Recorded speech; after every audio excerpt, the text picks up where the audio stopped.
Welcome to the Cultivate Beauty podcast. I am your host, Kelly Torrance, and this is a show where we come together and have some honest conversations about what it's really like to work, grow, thrive, and survive in the beauty industry.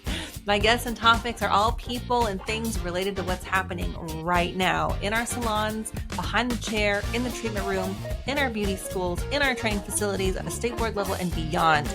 I'm going to be covering all scopes of beauty. So if you're ready to help me cultivate a fun-loving, passionate group of informed professionals, then please sit back, relax, and enjoy the show.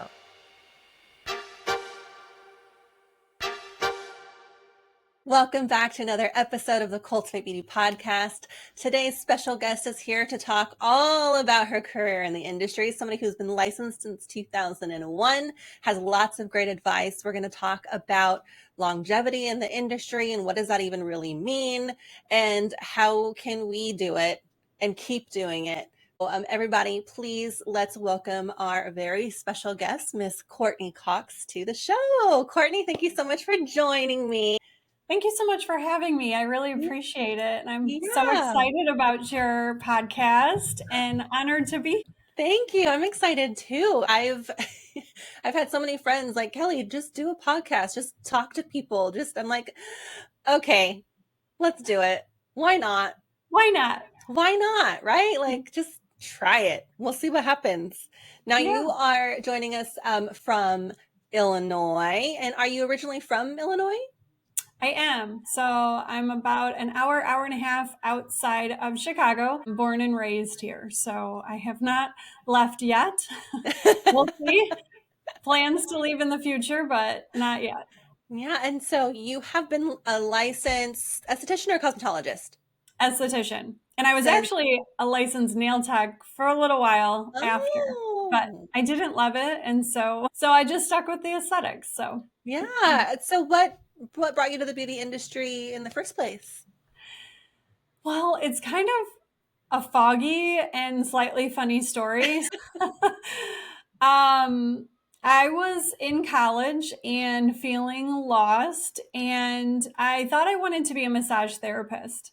And this was it would have been in 2000, and the internet was alive, but it wasn't what it is now. No. And there wasn't a lot of schools for massage or aesthetics or cosmetology at all in the area. I actually only had like two options, but you couldn't just hop on the internet and look and see what a school offered. You had to like actually go in there and talk to them. And so I went to a school thinking I was inquiring about massage therapy. And I don't think I even knew what aesthetics was when I walked in the door. And somehow they convinced me that this was the path for me. No regrets though, because I really don't know that my body is designed for massage. I mean, our jobs are hard enough in any profession in our industry as service providers. But so I went into the aesthetics program and I really only had a couple schools to choose from, like I said. And I just determined the school and I love it. I mean, after 23 years, I still love it. And I just can't believe where this career has gone. I mean, if you would have told me then every turn I would have made, I would have never believed, where I am and what I'm doing would have been in the cards. Yeah. So you got your aesthetics license. What was kind of like the first kind of job that you took on once you got licensed? Yeah, so that's a good question. I started working in the sweet spa and salon it was really a hair salon and they did nails and it was where I had grown up getting my hair done and the place was called Karina's and rest her soul. She was the kindest person in the whole wide world and unfortunately she has passed away too young, but I worked there kind of briefly because they had expanded to do massage and aesthetics and it was kind of in the back. And while they had an amazing business for hair and nails and even a little bit of massage, we were kind of like unknown, and it was straight commission, which is challenging. And so I took on another job and coming out of school, I mean, I graduated on Valentine's Day of 2001. And so then I could start working. And then the rule then was in Illinois, if you pass, or I'm sorry, if you have applied for your licensure, you can, you can work until basically if you fail your exam, then you have to stop working until you pass. I was able Oh, right out of school to just get hired and start working. And fortunately, I passed. So, but then September 11th happened, and just a part of me was a little nervous of the economy. So I already at that point switched to part time. And I kind of rode that a little bit on and off throughout my career, working other jobs, because it can be hard to build a clientele. yeah. And especially if you have, providing for yourself. And Hmm. if you have, like, I had a lot of things I've worked on now, but a lot of money and scarcity worries and fears that I have worked through, which I know so many people struggle with too. And in Yeah, just self-employed. That's like our life. yeah, it's like you're doing great one week, and the next week you're like, oh, Hello what's out happening? there. Yeah, yeah. So yeah, that's how I started. And Yeah. I did work in salons and different spas for probably, okay, if I'm at 23 years, probably about the first 10 years. I Okay. moved a couple times, had some great opportunities, worked with different skincare lines and learned different things along the way. Picked up spray tanning and was trained in that and loved it. And then eventually I went off on my own and worked for myself, and I still do part-time. I still see clients part-time, and That's I still great. love it. Yeah. Yeah, yeah. And that's one of the big differences here in California the last couple of years. Rule has changed where, well, when you get your license, you can either go into being a independent contractor and rent your space, or somebody has to hire you and you have to be an hourly or salary employee. They took away our commission. Oh, So in California, when a beautician can't work on commission base, so you either go into an hourly and hope that you find a salon that will pay you a decent hourly or salary wage, or you go all in and you rent space and you're an independent contractor. So I interesting. like to I like to recommend new students and new beauticians that, going and working for other salons and really getting a lot of salon life experience under your belt is so beneficial, because like you were talking about, you got to learn different skincare lines and different techniques and based on different places that you got to work. And I think that's such a good perk to going in on an employee basis and kind of learn all that before jumping into opening your own. I completely agree. I know some people do, come right out of school and, go off on their own and can be successful, but Absolutely. it's Yeah, it's a lot. I mean, and there's just, and not to diminish our schooling, but they're there to teach you the basics.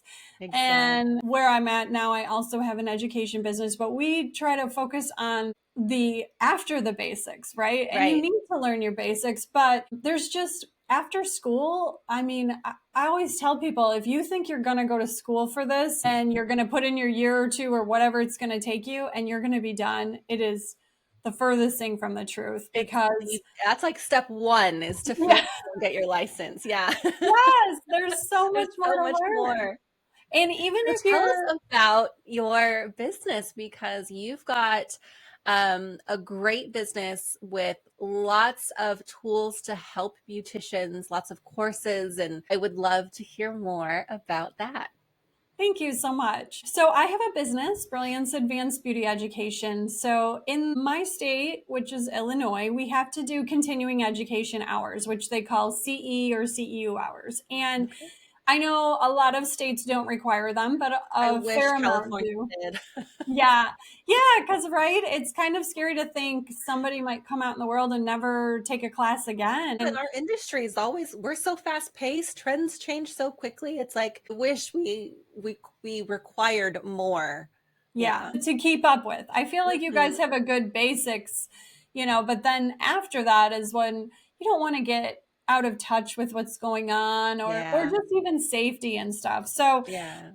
So I created this business originally because I was finding that in our state, where some of these classes are online and some are live virtual or some are in person, and then we do conferences, but most of them are online or live virtual.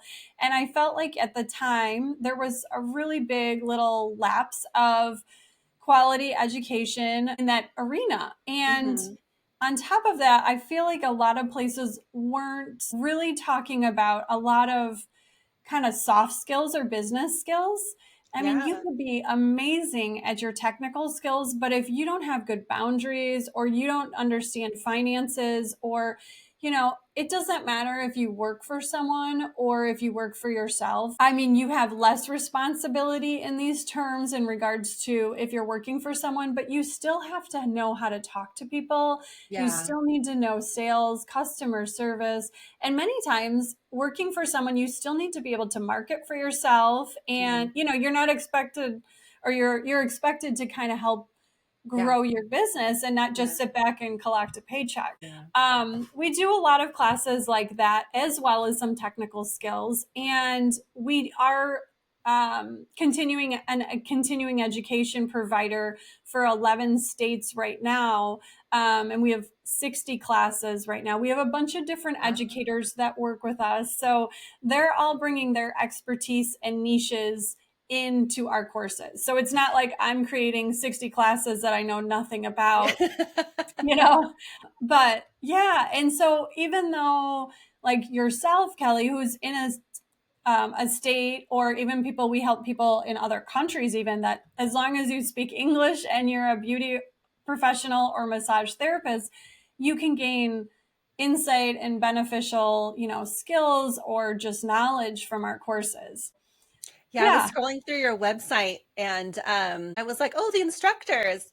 And I'm sitting here expecting to see like a handful of instructors and I was like, "Oh my gosh, this list keeps going and going and going," which is Yeah. great because that like you said it's not like it's just one person putting all of these things together and talking about things that you know a little bit about when really you know somebody who knows a lot about it and they would be so much more be more beneficial for them to explain the things like I think it's great and then you're kind of like building this community of just helpful names and faces for people to reach out to and I think that's great.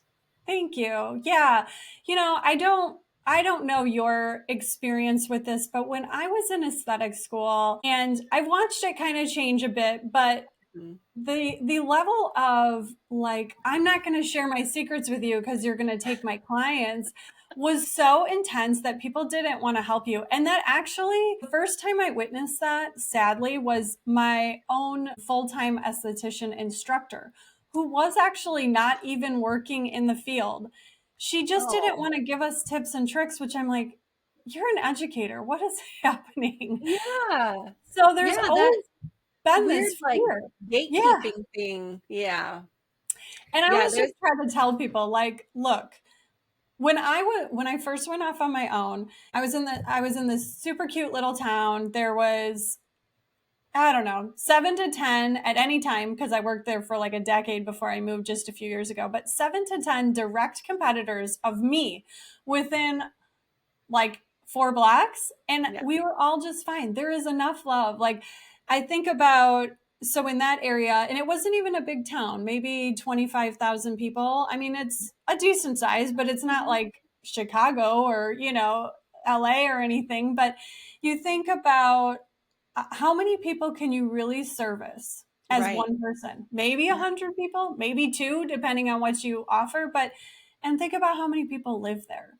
Hmm. So I just think, like, just stay in your lane and help each other. And I feel like I have personally developed so many great relationships with other estheticians, and Yeah. we've been able to lean on each other. I've helped estheticians who've had like back surgery and said, "Hey, can you take my clients while I'm Mhm. out?" And yes, absolutely. And then as soon as she's back, like, you can go back to her, and I'm here if you need me, if she Yeah. can't help you for some reason, Yeah, because but life like, happens. yeah. So I hope, and like, that's how I feel even with our continuing education business, is that if there's something that you're looking for and I can't help you, if I know another resource for you, or if it's like just not a good fit, like what you're looking for, if I know of another resource, even though it's my competitor, I'm going to send you there. Like, Yeah. I want the best for our community, our industry. I think we're just stronger together. Education is so important on so many levels. Just a lot of things, it can be, both obviously the technical skills, but I emphasize so much of those soft skills because they can be utilized in our personal and our professional lives. And so many people say, well, when I'm at work, I don't bring that into, my personal life and vice versa. But there's that really separable? No. I haven't figured out how to do. I feel like I am so much of what my business is, and my business is so much of me. Like, I can try to turn some of it off so I can at least enjoy my family. Yes. But that's such a difficult thing to really be able to do. Yeah, for sure. And vice versa. Like, if you come to work and you have some personal things going on, you're upset or angry, or even if you're really happy, like, you sometimes share that with your clients, right? Yeah. Because we don't leave it all at the door. And not that we're here to dump ickiness on our clients, but let's say it's Yeah, something super exciting. Yeah. Say it's something super exciting, like, you're, I don't know, having a baby, you're getting a dog, you're buying a house, you're going on yeah. vacation, like whatever it is. Your kid just won a soccer game, whatever, Yeah.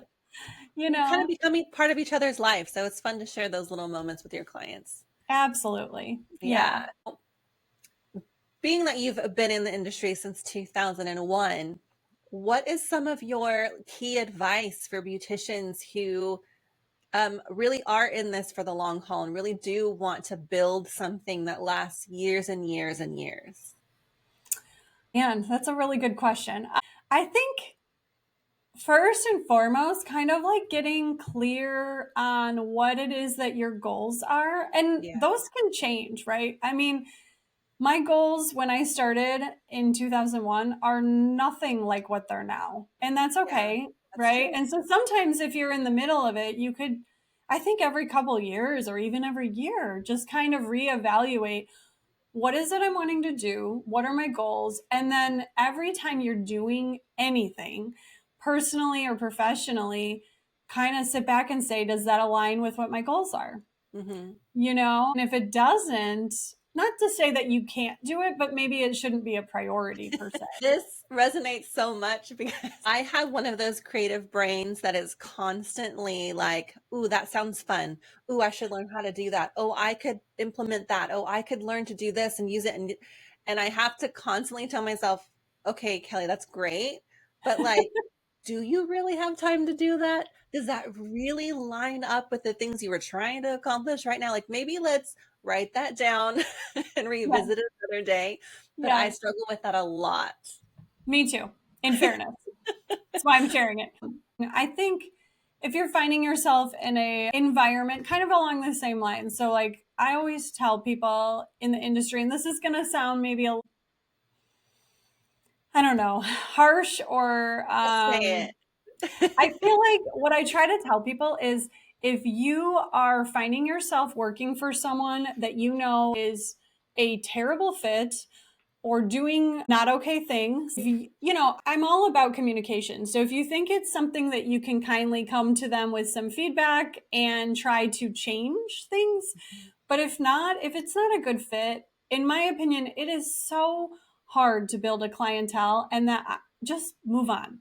That's my opinion. Like, you don't want to build your clientele somewhere that you are not going to stay because maybe ownership is not for everybody. And even if you do go off on your own, say you build it for a long time there and you move on, they may stay there, they may follow you, or probably a combination of both, right? So Hmm. don't make Yeah. yourself miserable someplace that is just really not a good fit for you.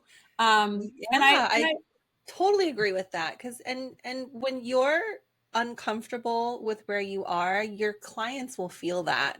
yeah, And it's going to make them feel uncomfortable themselves or feel uncomfortable for you. And then it kind of takes away from their overall experience. So, yeah, agreed. I definitely agree with when you're building your clientele, if you're in a space that just isn't aligning the business goals you have, whether it's the owner of the shop or the person who rents a space next to you. Like, you've definitely got to keep your eye on the prize and do what you need to do to keep your business growing healthy. Absolutely. And I kind of along those same terms, if you're in a position, whether you work for someone or not, if you're able to kind of niche down into what you're really good at and what you enjoy, I think that is huge because, you know, everybody has a service that they dread, right? And if you are not enjoying it, your clients are going to pick up on your energy and you're not going to put your all in, and that reflects everything. It reflects your Right. business, and honestly that client deserves more than the halfway effort. Yeah, for sure. So I mean, I think that is an important thing too, is just, and that way you can focus and master and kind of Right. whatever it is you're passionate about, and it's Yeah, it's okay kind if of your like that. passion changes. Like, do you want to be the person who knows a little about a lot, or the person who knows a lot about a few key things? Yeah, Yeah. Yeah, exactly. I know. And in the beginning, it's, you want to try everything and really get a feel for where you excel and what really gets you excited. And then kind of slowly sit back and look at your menu of service and be like, you know what? I really don't want to wax another underarm. I'd Yeah. really rather stick with skincare, and kind of slowly, like, yeah, dwindle those services down and really put that energy into what excites you. And Yeah. because your clients are going to feel that for sure. Absolutely. And it opens up the door for more collaborations, right? So you have a waxing specialist and a skincare specialist, and you guys don't do each other's services, or, you have a hairstylist that cuts and styles but doesn't color. And then you have a Right. color specialist or whatever the situation, but to Mhm. be able to just kind of work together. And yeah, there will be some people are adamant they go to just one place, but those just aren't your people, and that's okay. Right. Yeah. Yeah, and that's another big part of growth is being okay with not being the right fit for every client. Like, it's Yeah. okay. You're not going to be everyone's cup of tea. It's part of growing and finding your place in your business, in the industry. And kind of along that same line is like just healthy boundaries, right? Because it takes a lot to fire a client because Mhm. they're not treating you well or showing up on time, or they're asking you to do things that is, out of your scope, or just even making you uncomfortable. I mean, there's Mhm. clients that will just push you, and if you don't put up those boundaries, I'm not saying you should be firing all your clients, like there should just be boundaries though first, and then if they continue to break those boundaries, the boundaries are actually to keep you together, but it's up to them. But it is up to you to enforce it. So, but they don't know those boundaries in our head. Like, you are asking me things that I'm uncomfortable with, or you're showing up late all the time and you're messing up my whole day. Well, they know they're late probably, but they don't know how you feel about it unless you really express that. So, just communicating those things and letting go of those people that really push you, and kindly, of course, and Right. then it just opens the door for people that are right for you and that are going to respect you in your time, which that's hard, but it's Yeah. important. And it's something that comes easier with time and experience. I know we we like to have policies to kind of protect ourselves and our time, but we're all human, and sometimes if you've got a difficult client, it is just a matter of sitting down and be like, hey, so the last couple appointments you've been like 10-15 minutes late. Do we need to start scheduling you later in the day? Is there something that we can do to make this easier on your schedule so that it's not pushing us back and rushing your appointment? And sometimes those conversations are awkward and Yeah. difficult, but it gets easier with experience for sure.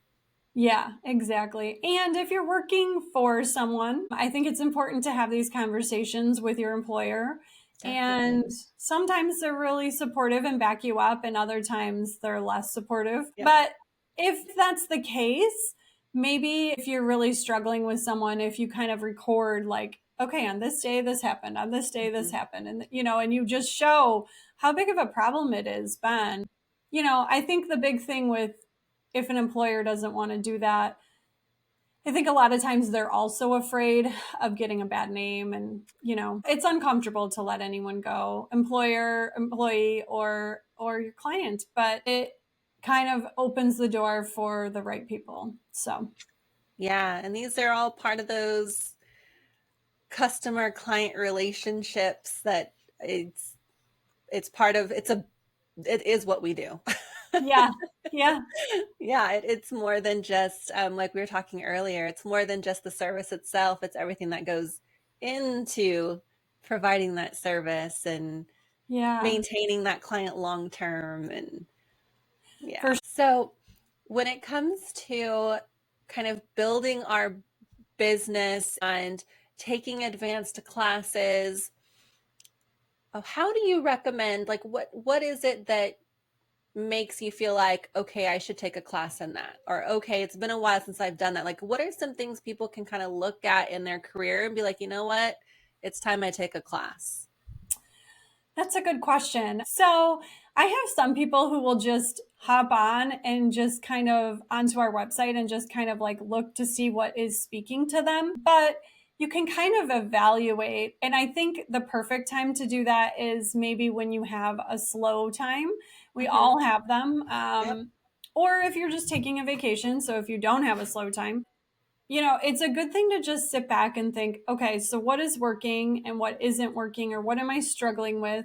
Mm-hmm. Or even just what would I feel would improve something, or what would I want to expand and learn on? So it could be so many. I mean, maybe everything's going great, but you still want to, maybe you want to learn about finances, because that's something that a lot of people have not been taught and are Yeah. can be very overwhelming to people.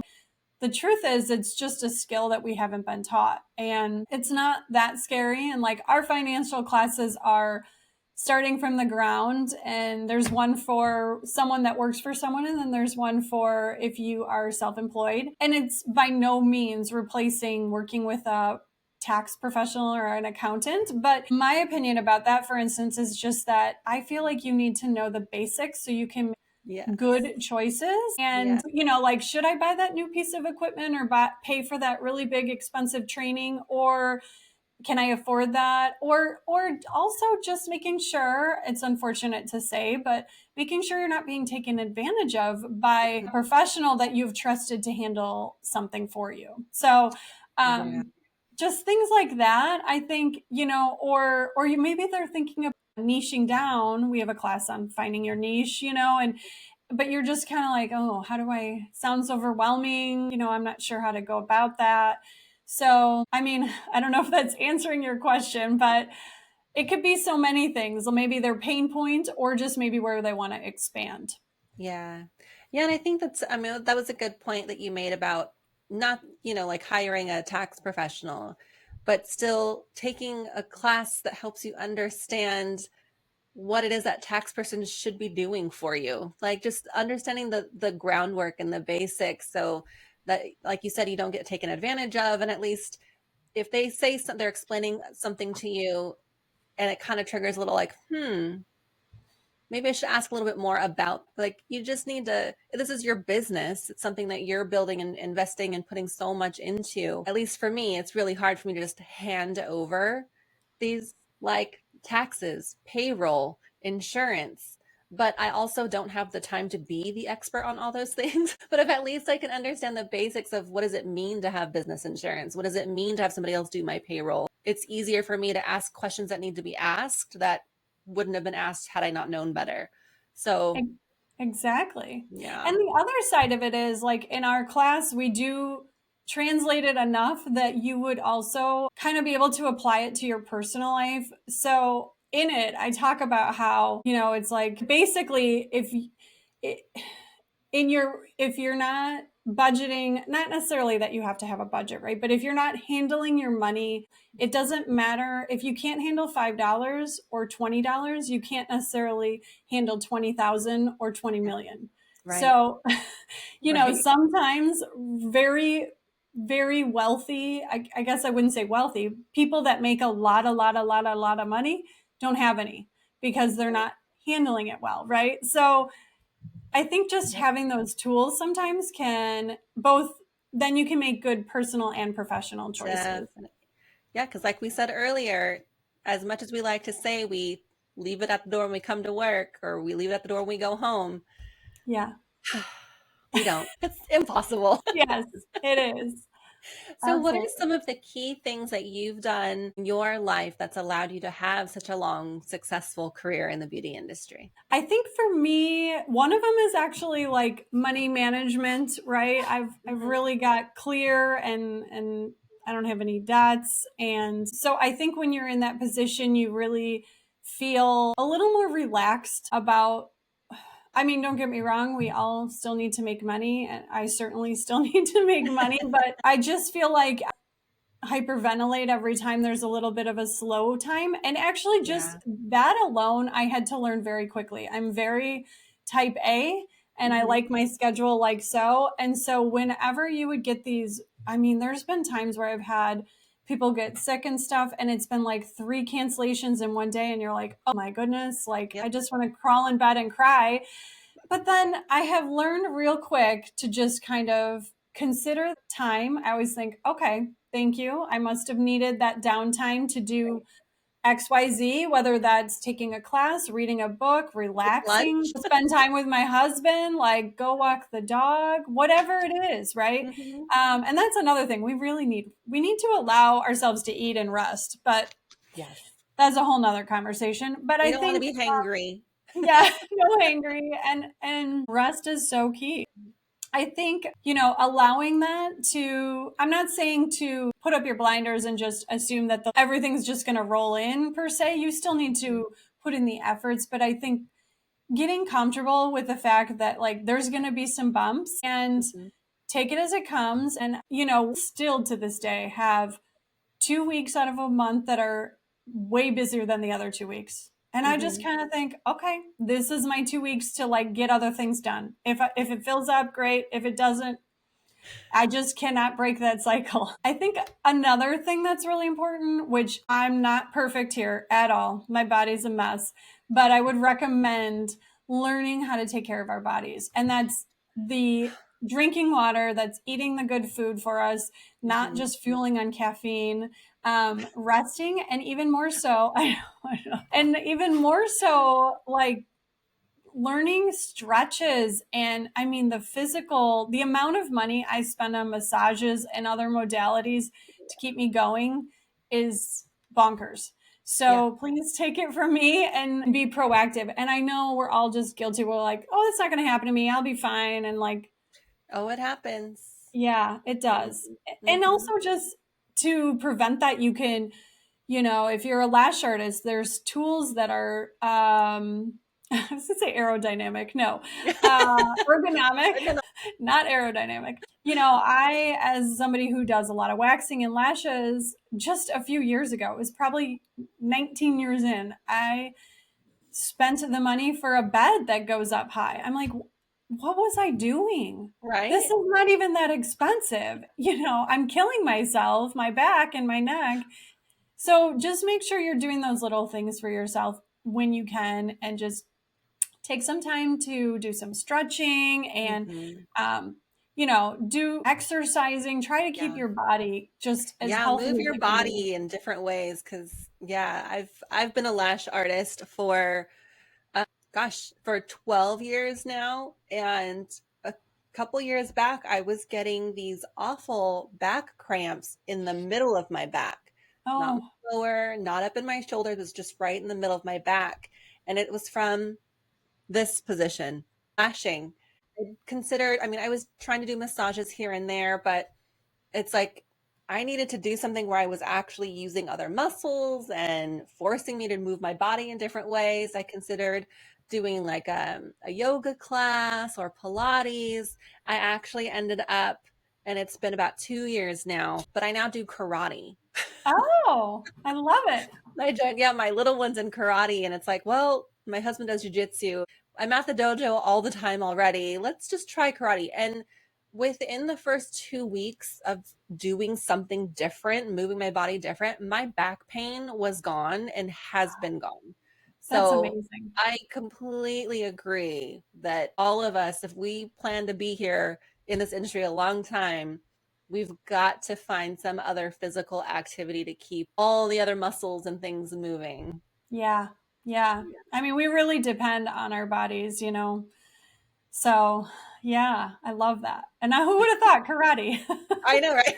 It's so fun. I was gonna say you get stress relief, you get a good workout, and That's your back right. pain's Take it all gone. out in a bag. Like, it's great. It's a win-win-win. That's awesome. I love it. Yeah. So, how did you go from being a solo beautician to now having this education-based beauty business?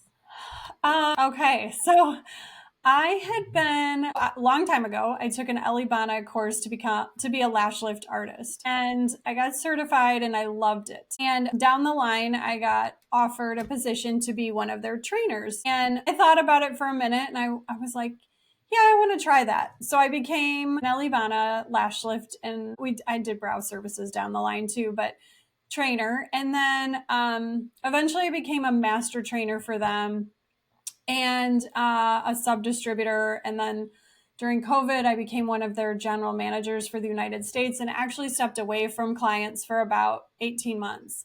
Wow. And I gave up training at that time, which before I was offered that position, though, it was clicking in my head about creating this. I had been thinking about it because I really, really loved how much I was helping people. And it's kind of like, how we love helping our clients, right? But then I was helping other professionals. And sometimes it was, taking that course for them was career changing. I don't think I'm designed to in like a beauty school where they're learning the basics. That's just not my jam, but I can appreciate people who want to learn like advanced and they're just more passionate and ready, and it's just so rewarding to help people. I mean, I still talk with people that I trained like 8 years ago. It's crazy. But when I became the general manager, I figured out that was not the right job for me.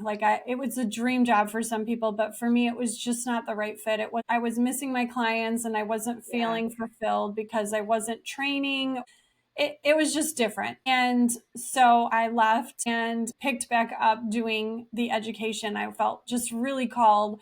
And then it started clicking in my head. You can do this for more than just Illinois, because initially my intent was just to help the Illinois CECU provide our licensees that needed the hours, because in our state, if you want to take education, the very next words out of your mouth are going to be, can I get hours? Because we already have to do that education for sure. And so I just wanted to give them more opportunities and more options.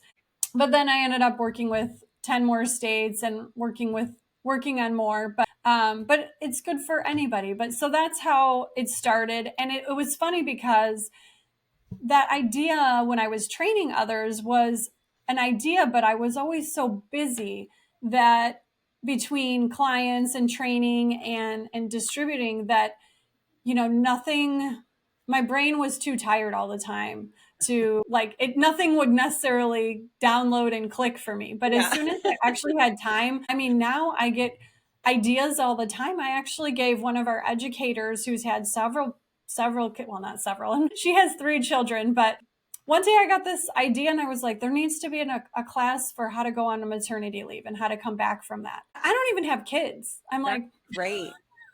Yeah. So I called up, one of my educators who was on her 3rd maternity leave. And I was like, hey, does this speak to you? Do you feel like this is something you could elaborate on and help people? And she's like, yes, because all 3 of her kids were so very different. And that can be such an overwhelming thing, when you're so great. I don't think I know of anyone who offers anything like that. Like our industry, there's so many moms in this industry. Yeah. When I went and got licensed, I had already had my first, but my second came when I was in the salon and I had to figure out, how the heck do you go on maternity leave when you're self-employed? I'm in charge of planning that. Yeah. That's great that you have that. Thank you. Yeah. So I just feel like for me, once I was able to step away and be just genuine with what I wanted to do and what I feel called to do, that things just come to me. I'm kind of like you, I'm a creative and I get all these ideas. And sometimes I just pass them on to people. I'm like, that's a really good idea. It is so not for me, but I will give it to someone that I think it'll be good for, and they can do what they want with that. Yeah.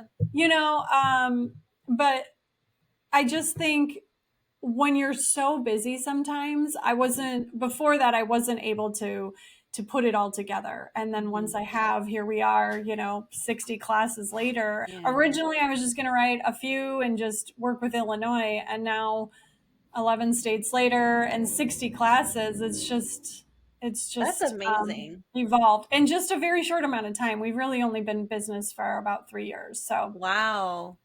yeah, 3 years. And then, yeah. and how many educators and trainers do you have?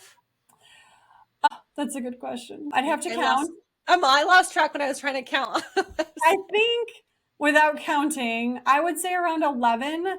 And then we do sometimes have guest educators on who will just come and speak on, specific things. Like we had a registered dietitian come on and talk about, just taking better care of what we're eating and resting and like making better food choices, not just having some Starbucks or Dunkin' and, You're calling me out.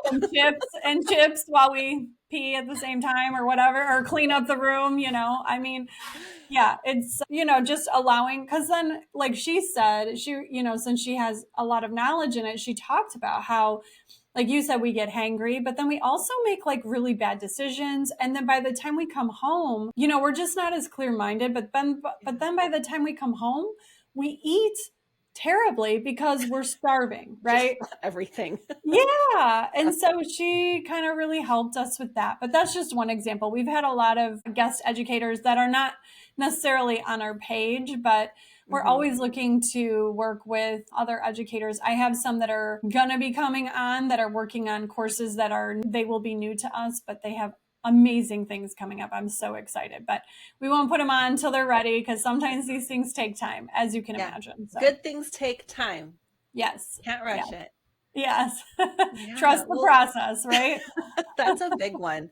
Yeah, it's trust the process and just don't lose sight of the bigger picture and keep going. Yeah, I know. Just one little foot in front of the other, sometimes progress is just not going backwards, really, Well, is there any other advice that you would give a new beautician looking to really set themselves up for a long career in the beauty industry? I guess just like keep learning and be open to new things, but also be genuine to yourself. Yeah. I mean, in a quick nutshell. Yeah. Genuine and also give yourself some grace. I think well, one of the things that I struggle with is I'm so hard on myself when if I were to give advice to somebody else, it's like I wouldn't be that hard on them. But when it comes to me, it's like I'm so hard on myself and I have to learn to like give myself a little more grace. Yes. Okay. Yeah. We're all human. No one gets it right the first, second, third, sometimes even the fourth time.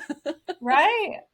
Right. And along that line, it's just like, don't compare your today to someone's like 10 years down the line, because it's not fair to yourself. And you have no idea the leaps and bounds they went down to get to where they are. It's usually people have no idea. Yep. So, I love that. Yeah. Don't rush the process. Everyone's journey is unique to them. Definitely. Yeah. Well, Cortney, thank you so much for joining us on an episode of the Cultivate Beauty podcast. I really appreciate you taking some time out of all these 60 courses you've got lined up on your business. Thank you so much for having me. I really enjoyed talking with you, and I hope this is helpful for your audience. And I'm excited to listen to the other episodes too. And yeah, it's just always fun to connect with new people, and I appreciate. Yeah, we'll have to have you come back on and update us on courses and things like that. I would love to. Yeah. Well, Thank you. if anybody wants more information on your business and all those courses, what's the best way for them to get that information? Um, well, our website is brillianceadvancedbeautyeducation.com. It's a mouthful. We're the same handle on Facebook, Brilliance Advanced Beauty Education. And then on Instagram, we're Brilliance Advanced Beauty Ed because it's too long. No I like shocker. characters. Yes, yes. And if you hear us reference as BABE, yes, that is our acronym, but I couldn't do babe.com because you can imagine what would pull up. So, Oh. yeah. I was like, let's just stick with the real name. Yeah, but we're always here. We would love to know, if you hop on and connect with us. We do a weekly email. We promise we don't spam you, but we talk about different classes. And I'm actually going to be starting a new part of the email providing different topics on what to talk with your clients about, because I think sometimes we get just kind of like, what do I talk about anymore? I don't want to talk about the weather. I can't talk about politics, religion, or icky negative stuff. So what are we going to talk about today? So besides obviously what we need to professionally talk about, but so yeah. But if you guys ever feel like there's a class that you'd like to see, we're all ears. I mean, our educators might be already on it, but we would love to hear how we can support you better. So I love yeah, that. Well, thank you thank you. again so much, Miss Courtney. Thank you, Kelly. I really appreciate it. I'm so honored to be here. Oh, thank you. All right, guys, thank you so much for tuning in to this episode, and we'll see you guys in the next one.